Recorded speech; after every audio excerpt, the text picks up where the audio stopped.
Hello, this is the Abundance Oracle, and I'm glad you came back to see me again, or I'm glad that you are checking out my channel.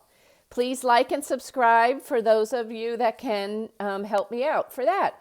Okay, this morning I had a call with the second person this week about how do they advise and help their children buy a piece of real estate.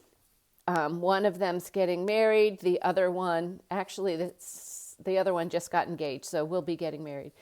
Okay, so I wrote a little bit of notes to myself for some general conversation. Young people, it's going to be more difficult for them to buy real estate because they're not used to saving and they're not used to depriving themselves of things. When we were growing up, we knew it's better to deprive yourself now to build your future going forward. And it's not really set up that way for the kids of us soon-to-be boomers or our boomers. We had much more opulence than they are able to live without. They feel sort of like that should be able to be their lifestyle of spending, going out to restaurants, buying the clothes, fancy purses, the boys playing golf and doing things like that. They don't understand that it took us years and years of sacrificing to be able to accumulate the real estate we have and the assets we have in our stock portfolio potentially. Okay. They need to know, you need to speak hope to them because there is a way for them to get this done, even though, at least in New England and down where I am in Florida, houses are $800 to $1 million for a starter home. These kids, though, are making, if you combine two salaries together, $250,000, $350,000, $400,000. And a lot of that is just going out the door for feel-good things. So there is hope. They just have to learn to prioritize the things that they really want in life and let go some of the extravagances that they have. But you can also help them pave a way for the future. You need to know what they're doing. How are they wasting money? How could they save more money? And each kid is different. You know, some like to go out for cocktails and maybe watch the games on the weekends with their friends and spend money that way. Some like to go out for dinners out with their loved one because they both work and they're tired by the time the weekend rolls around.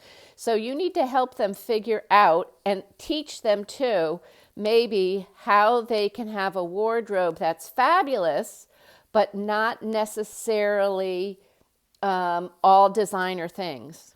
So I have one girlfriend that I spoke to this morning who absolutely is great at pulling together outfits, and she can mix and match and has some cute little scarves, has some cashmere throws, but that cashmere throw can go on everything she has underneath. So there's a style and a pizzazz that she has that whenever anyone looks at her, they say, oh, she looks so good. She has blonde hair that gets highlighted from time to time, and she's just a fabulous outgoing personality. Her husband, and her two kids, they're all the same. They're great. So I mentioned her because I thought of the clothes. She's great at doing the clothes with a pizzazz. So you've got to know somebody in your life that might be able to help your daughter or son spend less money but still have the clothing that they need. Okay. I also have a Texas friend who exercises a lot and used to work with me way back at Morgan Stanley. And you know who you are. You're also a bright, shining personality with a fabulous style. So there's a couple of them. So if I know 2 or 3 people, you all must know somebody that can teach that. And they can save a lot of money. And now there's some consignment shops from the boomers that have classic pieces that your kids can start to go look for same little black pencil skirt with fabulous names and much less than we would have ever gotten. So that's just a thought. Okay, so the question is, if your kids are 20s, 30s, and that's the age that they're looking for home ownership. Now, this is something I said to both my friends. You can't let them think that they can have their cake and eat it too.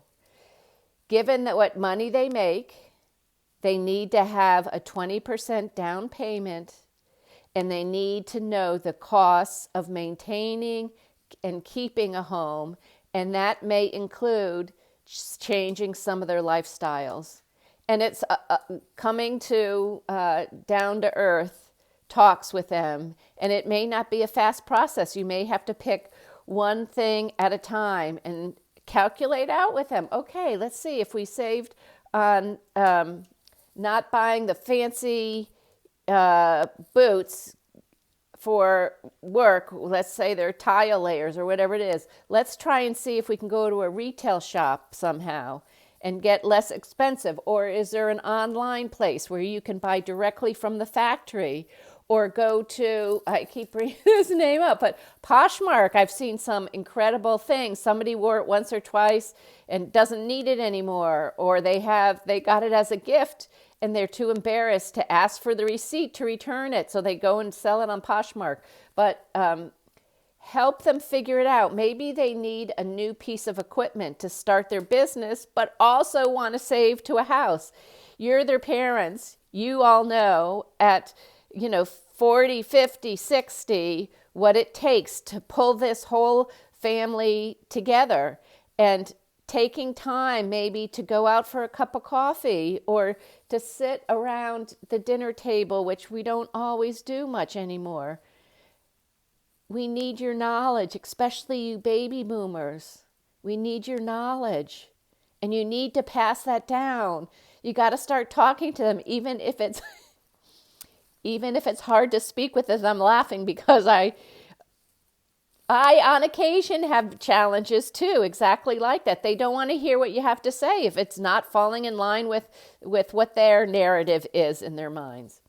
Okay, so what my recommendation is, if they're in a city, which my daughter's in a city, a lot of my daughter's friends are in a city.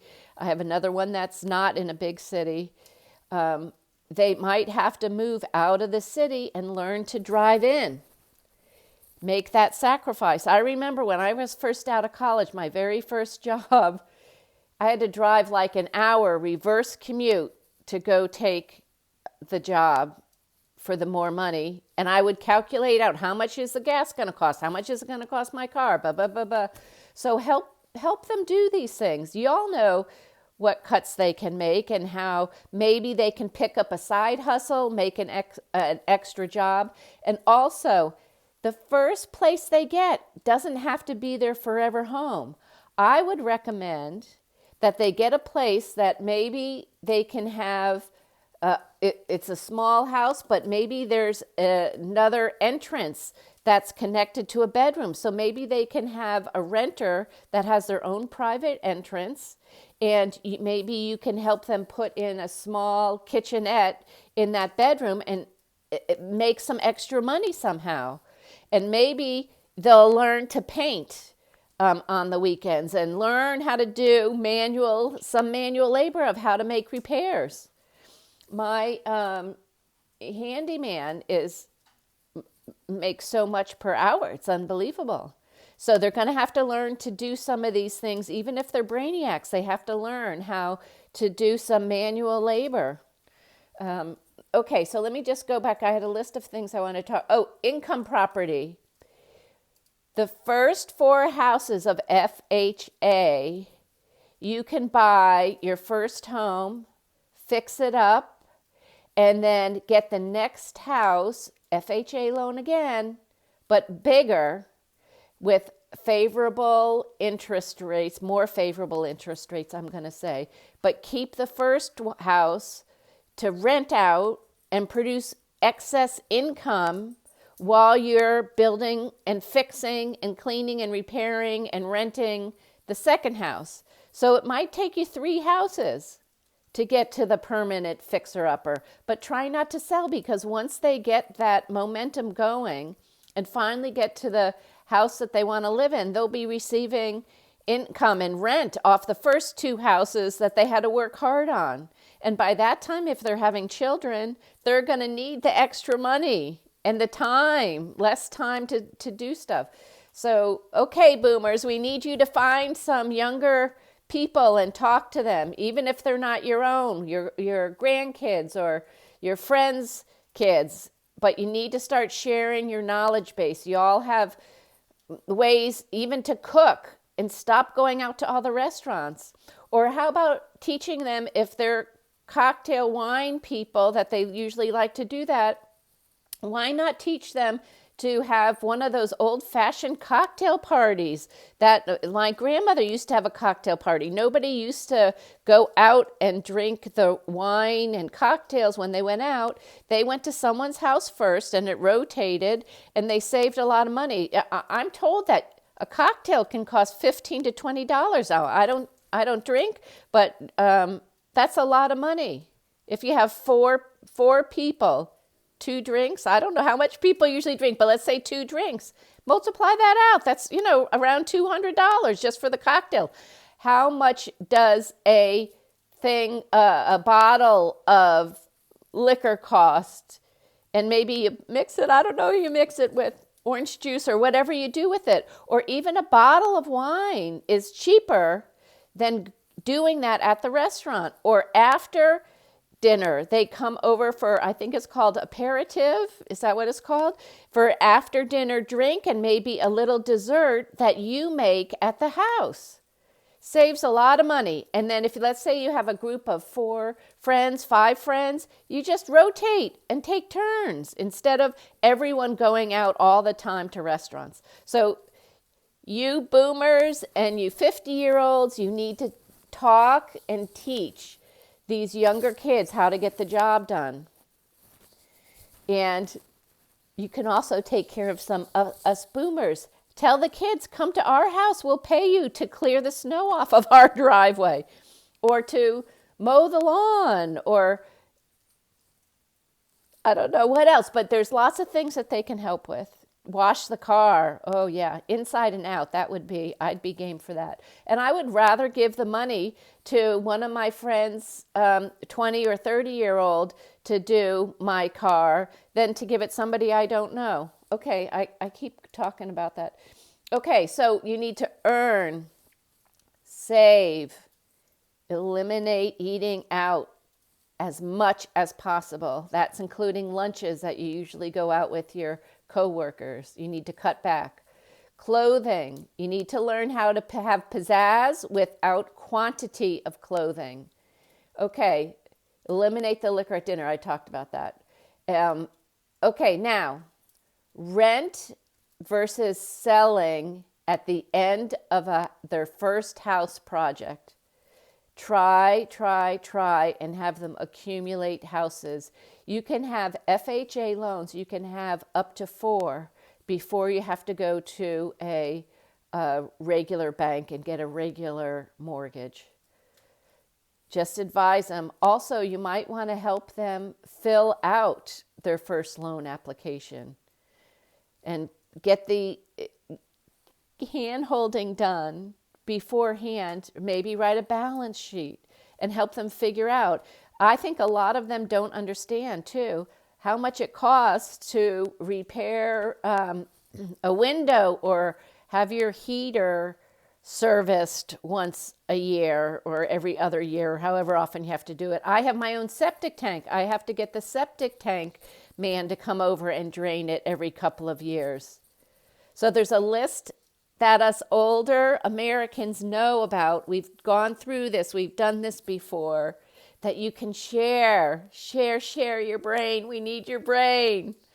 All right. This is the Abundance Oracle. I hope you come back for some more similar talks.